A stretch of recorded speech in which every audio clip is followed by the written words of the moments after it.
Join Cell Academy, Goa's best coaching for IIT, JEE and medical exam preparations for class 7 to 12. Register today for Cell Talent Search exam for class 6 to 12. Admissions are now open for repeaters medical batch for NEET 2022. The Election Commission of India has fixed the schedule for the election to fill the office of the President of India as given in Appendix 3 and which I am reading out to you now. So the notification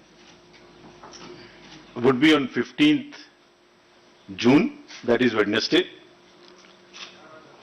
Last date for making the nomination would be 29th June, that is Wednesday.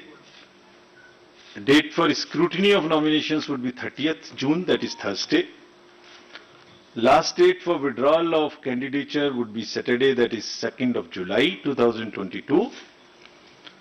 And date on which a poll shall, if necessary, be taken is 18th of July 2022, that happens to be Monday. Thereafter we collect all the ballot boxes and bring it back to Delhi. And date on which counting, if required, shall be taken and result declared, that would be 21/7/2022.